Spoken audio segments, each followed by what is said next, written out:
Hey, Walter. How are you, buddy? Good. I told you, I see my text. I'm 2 page behind. I was listening to your story.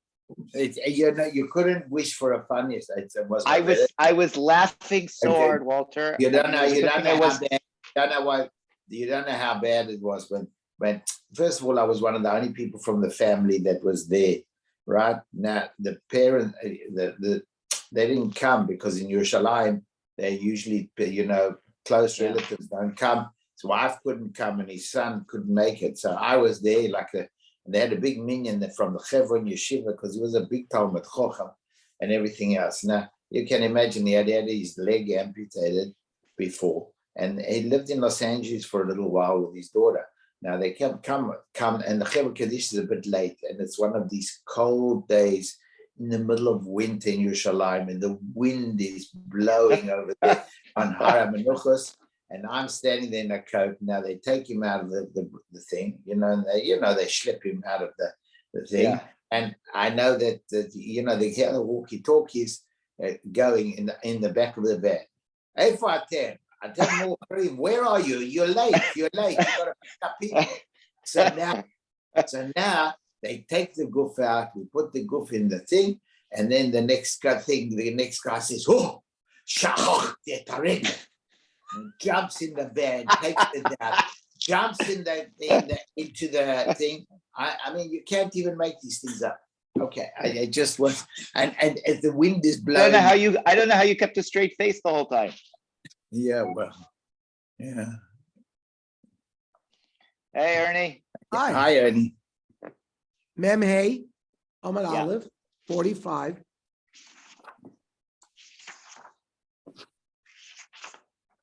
Tomorrow we'll learn at 4:00. Okay? Yeah. There'll be plenty of time. Michte, Shar Nikanor Hecha Kaimina. Where were the Shar Nikanor? Because people who needed kapara, like a Zav or a Mitzora or a Yeledes, on the day that they bring the korbanos, where do they stand? Bishari Levia. They're not in the Azara, which is Machane Shechina, but they're in what's called in Machna Levia, Vatanya, Tommy Mays, Mutalakanis b'Machna Levia. Somebody who has been affected by Tumas Mays can go into Machna Levia, below Tommy Mays Bovada Lafila Mays Atzmo. Even the mace itself. How do you know that? Shenemar. Vaikach Moshe Satzmos Yosef Imo. My Imo b'mechitzot. Now, where did Moshe live? Moshe lived in Machna Levia. So certainly, if the mace Atzmo can go in there, a Nazir that became Tomei with Tumas mace and already went to the mikveh because we're talking about a Tvul Yom.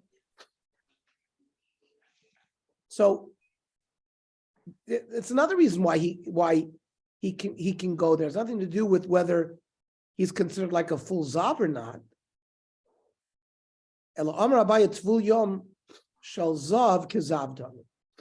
If a zav on the seventh day goes to the mikveh,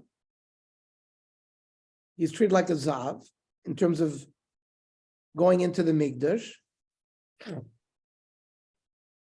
But it's not connected really to his restriction. Since he hasn't brought his korbanos, he can't go into the Beis HaMikdash. Why is that?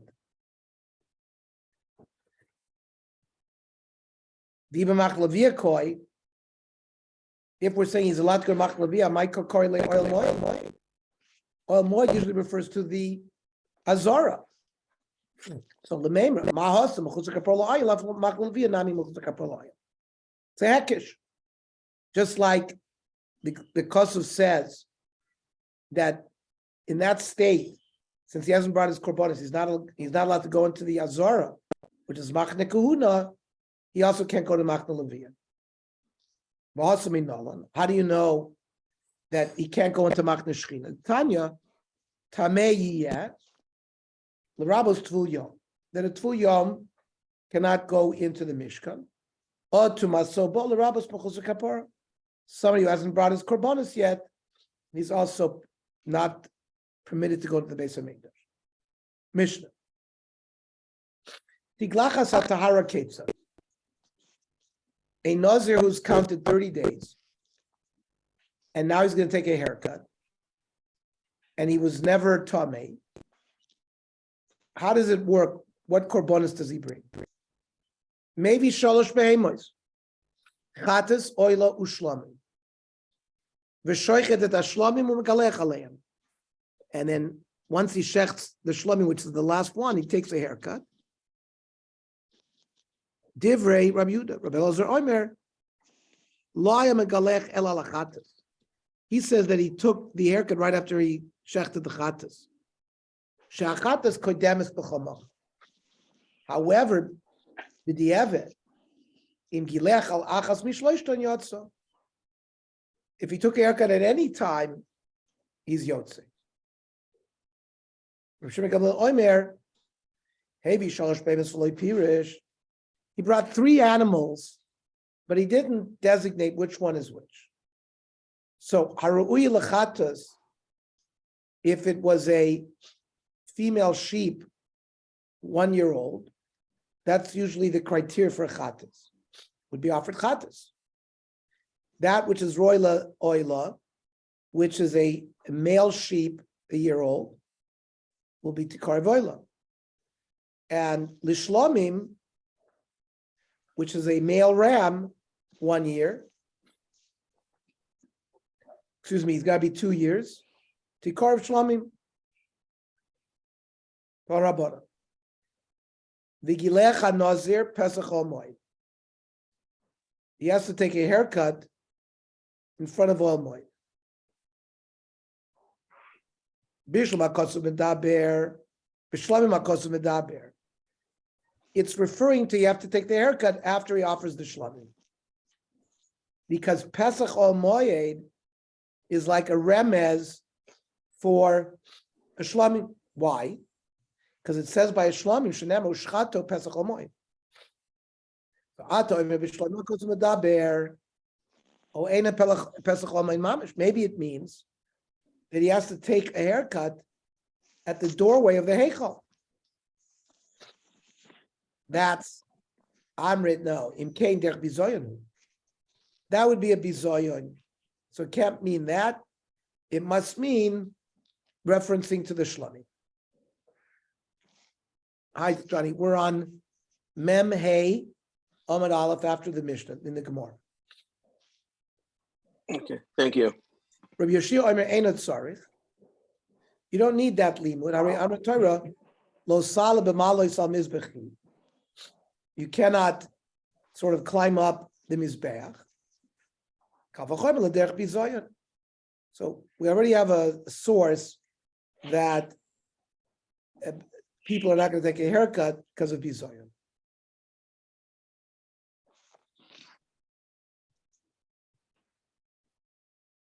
Then it says, Nusach acher b'midrash parshas Naso, v'gilech ha-nazir, Rabbi Yoshia Omer, b'shlamim ha-kosu medaber, is it talking about taking a haircut after the shlamim? In kach amra Torah, lo sala kal v'chorban lo davar shlo yigalech pesach ha-moed. We know clearly that it means that you're not going to take a haircut there. Ela b'shlamim ha-kosu medaber. Rav Yitzchak Omer, eino tzarech. You don't need this whole limit. Areu Omer, v'lakach es sa'ar rosh nizro. He takes the hair of his head that he shaved, v'nosan ala eish, and he puts it in the fire underneath the pot that they're cooking the meat of the shlamim.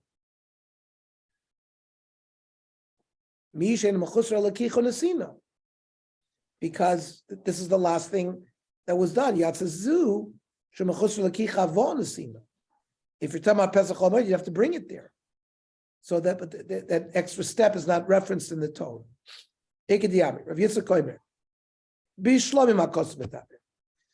The Nazir's hair is cut after he offers the shlamim. Maybe it means he takes the haircut Pesach Moed. Talmud Loimar v'lokach es sa'ar rosh nizro makom shem mavashel shamayim agaleh. The place where he was cooking the shlamim, that's where he takes his haircut. Abachad Omer Mishra Rabbi Eliezer v'gilech hanazir Pesach Moed kozman shein Pesach Moed pasuach ein megaleh. You can only take a haircut during business hours, when the opening of the Omoid is open, meaning not at night. A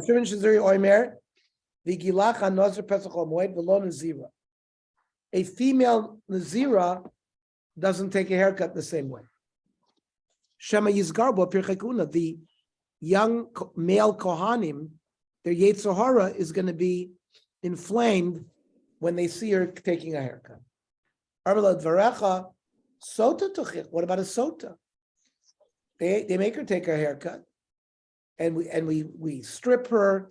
How come there were not? Sota doesn't take a haircut. Sota they remove the hair covering thing. No, they remove her hair, but they strip her as well, partially.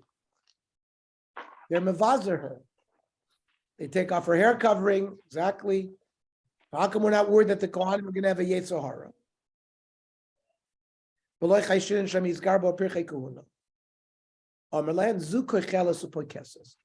Nazira is allowed to put on makeup.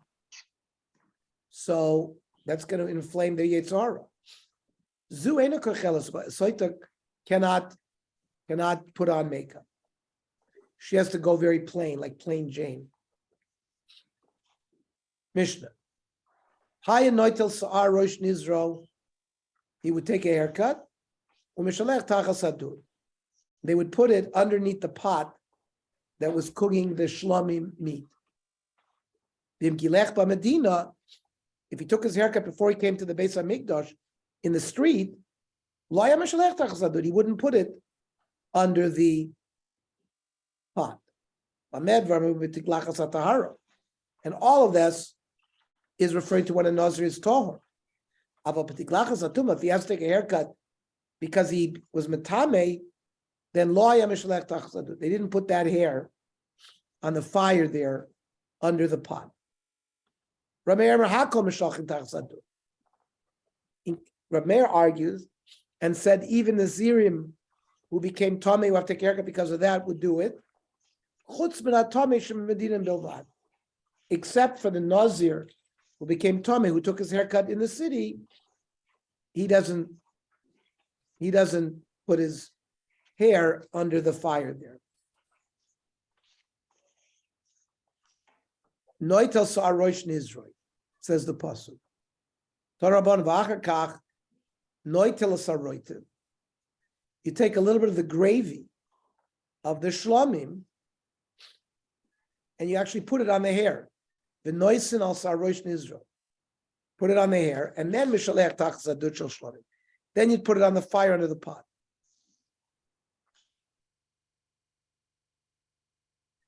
If you put the hair under the chatas pot or the asham pot, you're also yotze b'di'evet. I thought this was all barbecue. Shlamim goes in a pot. You could cook the meat any way you wanted. There's no particular recipe. When they brought korbanos, Kenny, and let's say this was a type of korban that you were allowed to eat. You could prepare it any way you want. Boiled, broiled, sous vide. Interesting. Whatever you want. You could use any spice. You could use it. You could eat it with any side dish. We're going to learn that in the Zvachim.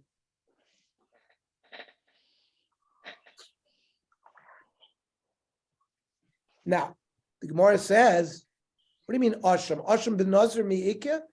You only bring a chatas ol and a shlami. You don't bring an asham.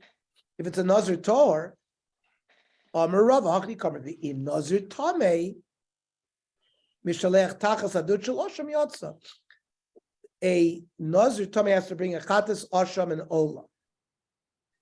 So if he puts his hair under the fire of the Asham, also Yotza.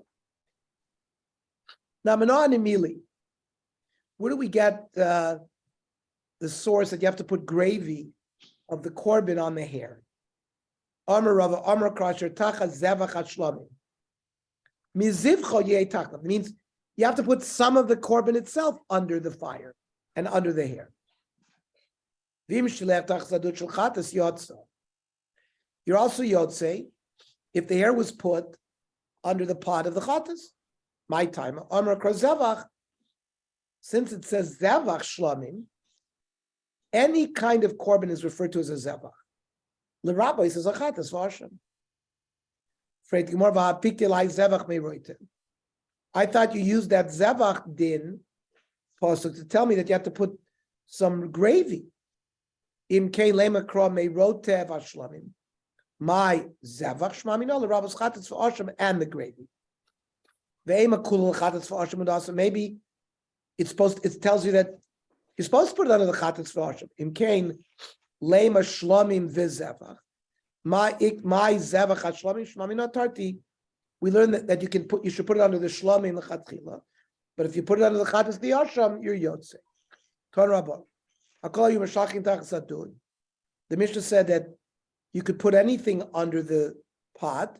Chutz mitami shegilech b'medina, a tomic nazir that took his haircut in the city. Mibnei shesaroi nikbar de Rab Meir.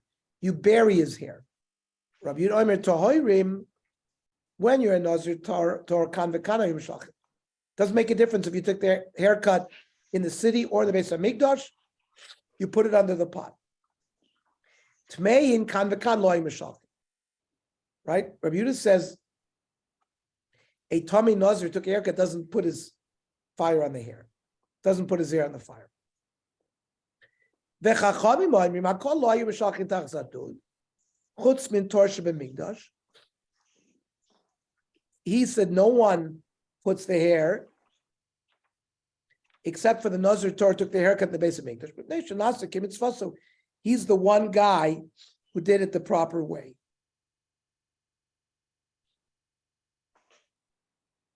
We hold like Rav Yehuda and Rav Meir that a Nazir Torah, whether he took a haircut in the Migdash or in the city, he would put it in the fire. But a Nazir Tameh doesn't make a difference where he took his haircut. The hair is Aser, Bahana, you have to bury it.